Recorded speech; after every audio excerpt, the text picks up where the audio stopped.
กติ6,000 6,000ไปส่งทางไกลอันนี้ให้เจ้าเขาเป็น FC เจ้าให้รุ่นให้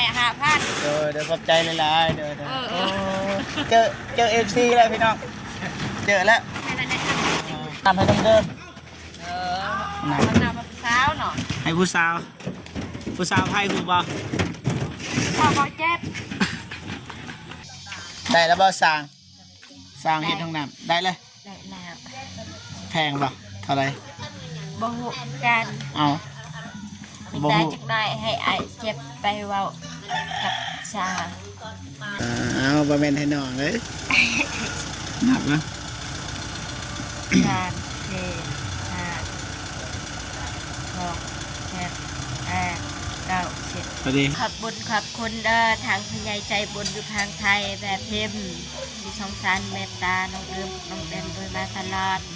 ขอให้แม่พิมพ์อยู่เย็นเป็นสุขกายสุขใจความเจ็บจะได้ความไข่ยาเมให้หังให้มีโศกให้มานให้ลำให้รวยเหตุเบียการงานใดก็ขอประสบความสำเร็จให้อายุมันคนยืดนอนที่ได้เงินหมื่นตื่นที่ได้เงินแสนไปที่ใดก็คอยไปหอดจอดถึงมีคนหักคนหอมปรารถนาสิ่งใดก็คอยได้สิ่งนั้นเด้อแม่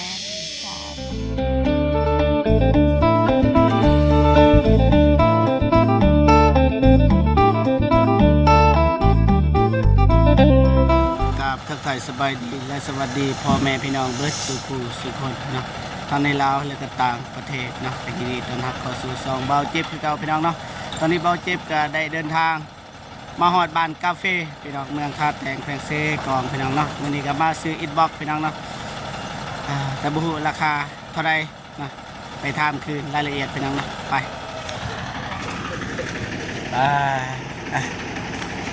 สบายดีเด้อเด้อสบายดีเจ๊เด้อสบายดีได้เด้อราคาได้บอกกันแล้วก่อนเท่าไรลืมเลย5,000พี่น้องปกติใน6,000ได้ไปส่งไก่ปกติ6,000ไปส่งทางไกลอันนี้ให้เจ้าเขาเป็น FC เจ้าให้รุ่นให้5,000เดี๋ยวขอบใจหลายๆเดี๋ยวเจอ FC แล้วพี่น้องเจอแล้วเจอแล้วเจอคนใจดีแล้วพี่น้องก่อน 5,000พี่น้องปกติ 6,000จะไปส่งตัวแม่สุดยอดเลยสุดยอดอันนี้เฮือนเรื่อยป่ะอันนี้เฮือนเรื่อยป่ะเรื่อยปลาโตงามพี่น้องความฟันเบาเจ็บแต่ว่าเบาเจ็บเพราะท่านมีเงินพี่น้องมีเงินและเซฟแบบนี้แหละ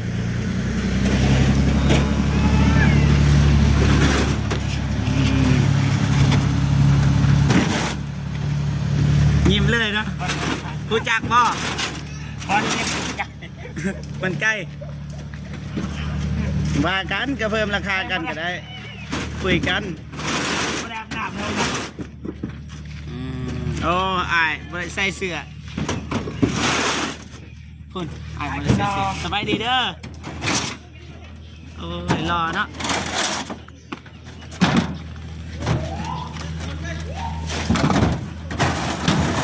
สูเด้อว้าวมีเมียแล้วป่ะยังเมียปะเมียปะเมีย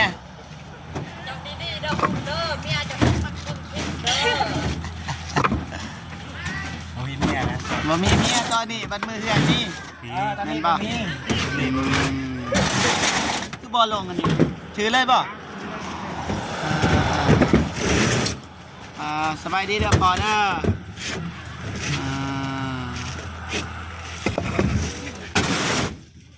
ดีเลยอายดูจากอายเป็นกระลุ่นให้พี่น้องเนาะปกติขาย 6,000แต่ว่าเราเจ็บ 5,000พี่น้องก็ไปส่งอีกเดี๋ยวว่ากันพี่น้องนะบ่เจ็บก็บ่มีเงินนี่ต้องนำให้เดิมมันนำมาสาวเนาะให้ผู้สาว ผู้สาวไทยฮู้บ่ พอเจ็บ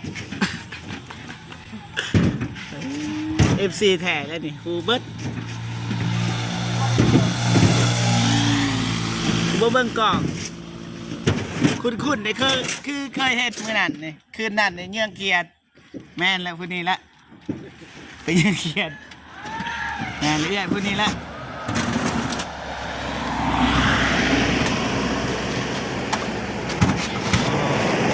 200พี่น้องบ่ฮู้ว่ามันสิพอหรือบ่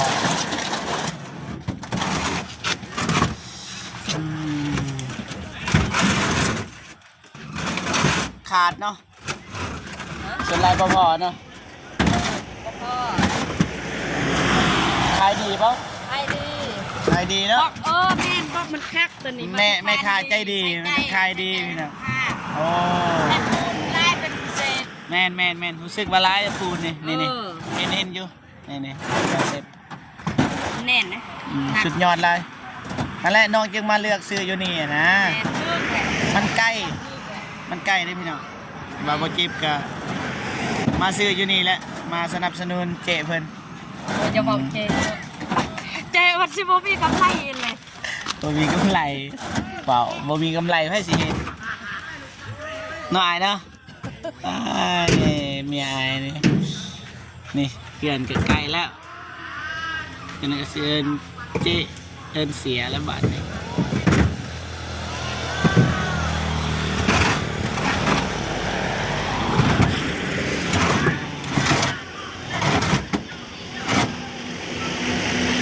รู้จักบ้านนาลิงอยู่บ่รู้บ่เอื้อยจะสิไปบ่บ่ไป กับลูก ข้าลูกบางทีเขาสิกลับก่อนได้บ่ว่าเขาสิไปท่าก่อนได้จะนักเป็น คุณเด้อบ่โทรคันไฟสนใจ รู้จักผู้นี้บ่น้องเด่น ฮะ น้องเด่น ให้หนูเด็ก อ้าวก็น้องเด่นโอ้แม่นแหละ ก็ชื่อแหละ แม่นแหละ แม่นแหละน้องเสดิม แม่นนี่ใส่ละสิโปรโมทหานนี่นี่เด้อพี่น้องเด้อเขตบ้านกาแฟเขตบ้านกาแฟน้องนางเฮียนบ้านกาแฟพี่น้องใครสนใจมาใช้บริการได้เลยแม่ค้าใจดีมีแถมตลอดพี่น้องนะเจนี่เด้อพี่น้องเบิ่งเอานี่ใครสนใจกับมาอยู่ไกลหรืออยู่ไกลเบาเจ็บอยู่ไกลแต่ว่ายังใช้บริการอยู่พี่น้องนะเพราะว่าแม่ค้าเราใจดีพี่น้องแถมตลอดพี่น้องนะโอเคมิตรบาน้องออกไปทางก่อนเด้อมิตรบาเจอกันอยู่มียังกระโทรหาโอเคเนาะโอเคพี่น้องนะเราเจ็บก็จะออกไปถ่าก่อนเนาะบ้านน้องเดิมพี่น้องนะเป็นยังไงก็ติดตามรับชมเป็นกำลังใจให้เนาะโอเคมันจะไปเจออยู่บ้านน้องเดิมเลยพี่น้องนะไปมาเอาละเยี่ยมฮอดแล้วพี่น้องนี่บอก200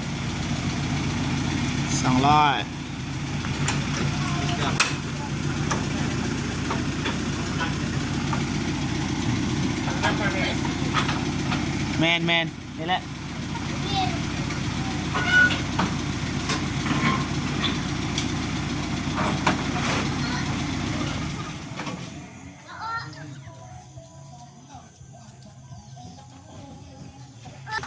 นี่โอเคเอาละสบายดีน้องเดิม สบายดีไอ้เชฟสบายดีเด้อพ่อแม่พี่น้องใจบุญทุกท่านสบายดี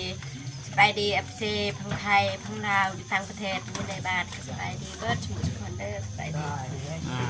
น้องเป็นบ่สบายนะ สบายเป็นหวัด แต่ว่าวัดบ่เจ็บซื่อๆหายยานยาพี่น้องเลยบ่ได้ซื้ออีกอย่างน้องเพิ่นว่าบ่เจ็บบ่มีเงินนะ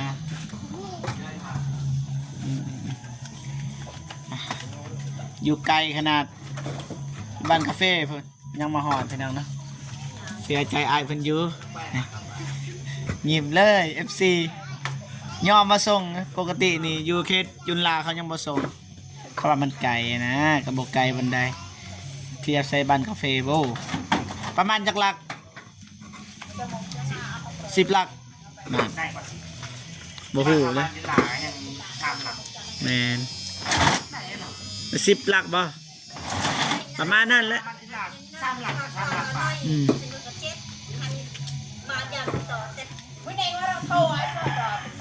บ่ลมบ่เดิมไก่แล้วได้แล้วบ่สร้างเฮ็ดห้องน้ำได้เลย ได้แล้ว แพงบ่เท่าไหร่ บ่ฮู้กัน เอาบ่ ได้ ฮู้ จักหน่อยให้ไอ้เจ็บไปเว้ากับชา เฮานี่บ่ยากก็แต่ว่าเฮาฮู้ราคาว่าเท่าไหร่เขาไม่ได้บอกว่าราคาเท่าใด อืมต้องบอกมันสิยากต้องบอก ให้ไอ้เจ็บคุยกับเขา กับไผเลยผู้ใด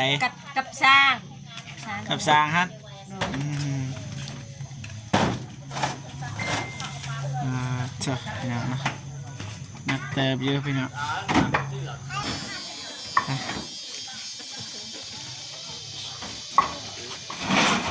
ให้พาเป็นบรรยายพี่น้องนะอากาศวะอะไรก็อากาศวะ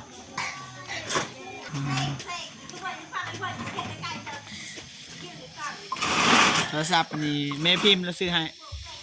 แม่พิมพ์นี่แกดินบอกแม่พิมพ์ซื้อให้แม่งามบ่เพื่อนนี่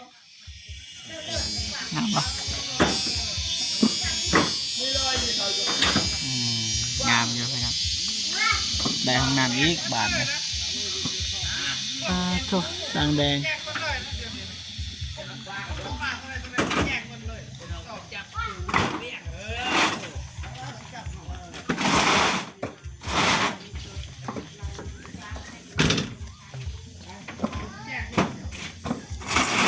อ้ายเพิ่นใจดีพี่น้องนะยังมาส่งอยู่นี่นะบ่ได้ยังเลยพี่น้องก่อน 5,000 แถวบ้านเฮายัง 6,000นะพี่น้องตัวอย่างว่าส่งมานี่เขาสิเอา 7,000 หรือว่า 8,000 แต่ว่านี่ 5,000 คือเก่าพี่น้องเป็นว่า FC พี่น้องก็เลยส่งมาให้ปกติคือว่าส่งมันไก่นะมันส่งมันก็แพงแต่ว่านี่ราคาเก่าพี่น้อง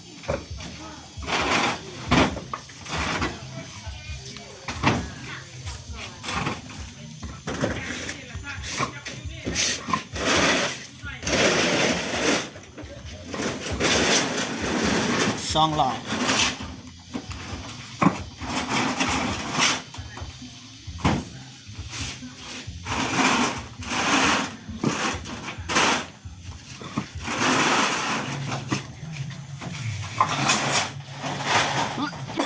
โอ้ย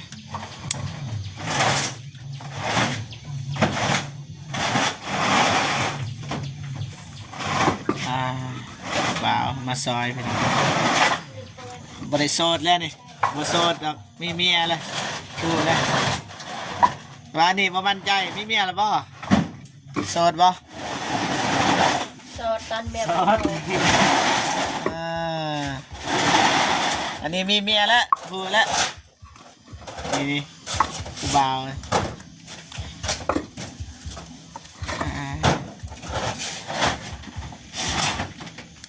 จะได้เมียเสียใจนะบางทีเมียเบิกนะที่ว่าโสดก็ได้บอกบ่ได้เลยคือเบาเจ็บมีแล้วเบาเจ็บมีแล้วนี่ดินี่แล้วนี่น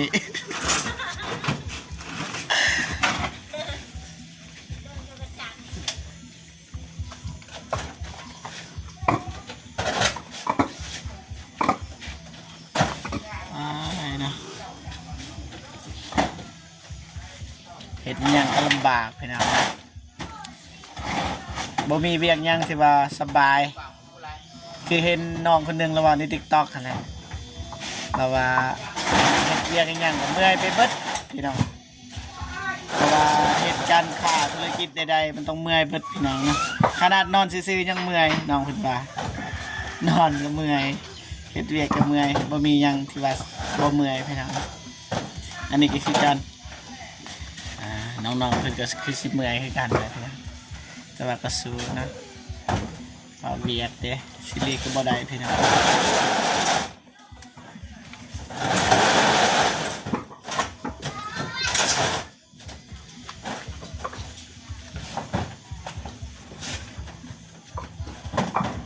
ใกล้แล้วพี่น้อง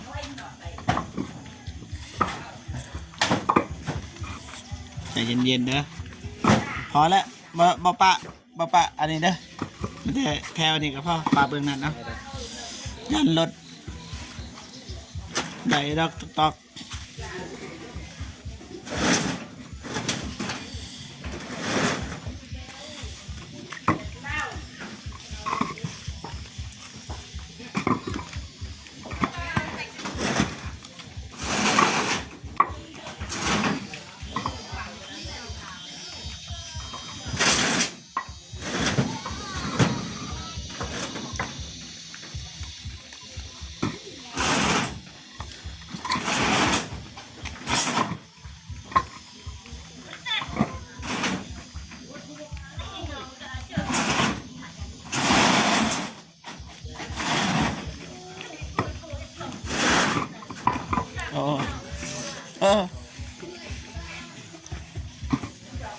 บาปเมียเลยเด้ก็บาปผู้ชายเลยเด้ บาปน้ำว่าโสดพี่น้อง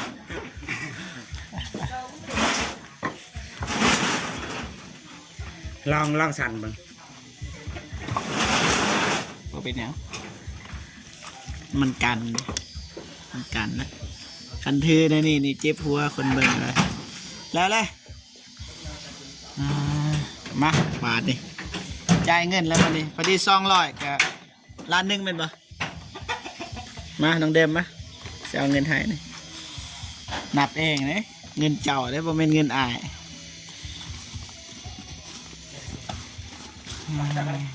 น้องนะหยุดกองก่อน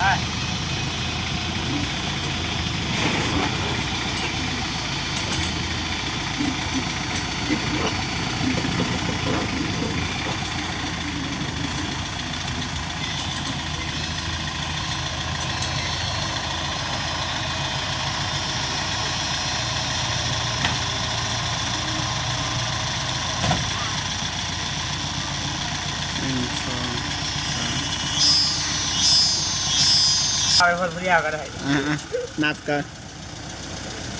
เอาบะเมนให้น้องเลยนับนะ 3 4 5 6 7 8 9 10 พอดีล้านหนึ่งไหมข้าวกล้องนะหน่อยหนึ่งสีทายหูบนำนะอันนั้น จ้ะ โบเป็นยังมาเข้ามาอายโอเคไม่แต่ให้อายเลยโอเคให้อายขอบใจเลยได้ ใจนะ ล้านหนึ่งโอเคไหมตัวนี้นี่อันนี้พิเศษนะเอาบ่เอาโอเคบ่เป็นยังยัดไปขอบใจหลายๆเด้อโดยโชคดี